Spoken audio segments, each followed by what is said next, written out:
Assalomu alaykum va rahmatullohi va barakatuhu. Hurmatli jamoat, xayrli, nurli, barakatli kech asr namozini o'qidik. Tezda tushuntirishga harakat qilaman, qisqa qilib. O'ta tarixiy voqea. 3-hijriy yili Badrdan keyin makkaliklar alam qilib qolgandan keyin bu ko'rib turganlar Uhud tog'i. Uhud tog'i 17 kilometr aylanib chiqishligi. To'liq aylanib chiqishligi uchun 17 kilometr. Mana bu Kamonchilar tog'i, Jabalul Aynayn. Keyin Jabalul Rumat bo'lib qolgan. Uhud tog'i haqida alohida aytamiz. Hozir G'azvatu Uhud bugun shanba kuni bo'lgan. Demak, bu tarafdan kelyapti. Mushriklar mana tarafdan kelishgan.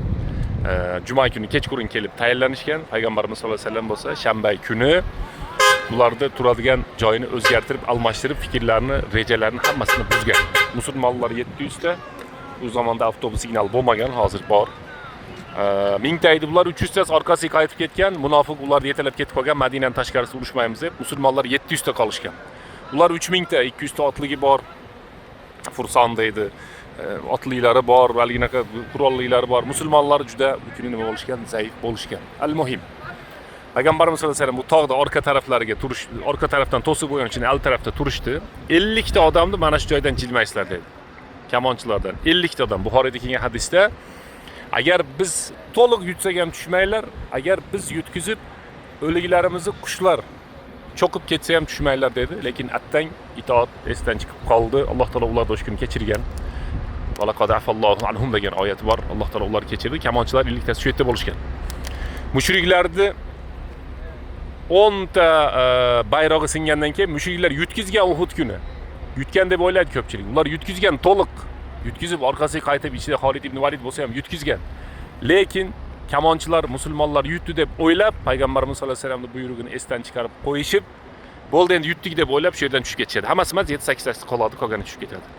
Xolid ibn Valid uni ko'rib, ikki tarafdan o'rab va aytiladiki, payg'ambarimiz sollallohu alayhi vasallamning eng og'ir kuni mana shu kuni bo'lgan. Chunki muborak yuzlari qanagan, tishlari singan, har xil gaplar aytilgan, boshqa ishlar bo'lgan. Nimaga? Itoatsizlikning sababidan. Itoatsizlik odamda o'ziga emas, boshchisiga birga hammaga teng talogardon bo'lar ekan.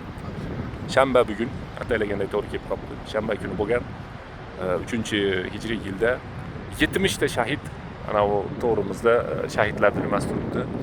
To'g'rimizdagi shahidlar qabristoni va sayyidu shuhado, shahidlarning sayyidi Hamza ibn Abdul Muttalib ham shu joyda. Juda qattiq yig'lagan payg'ambar sollallohu alayhi vasallam. Ovozini chiqarib yig'lagan.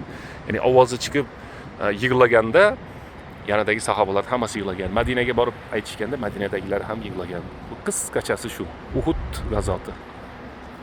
Qad asabtum mislayha degani, demak o'sha Badrda nargilardan 70 ta o'lgan bo'lsa, bu safar musulmonlardan 70 ta, ulardan 23 ta o'lgan. Musulmonlar esa shahid bo'lishgan. Allohu alam. Uhuddan salom, omon salomat bo'linglar. 1,5 ga qo'yib eshitib yuboringlar endi buni.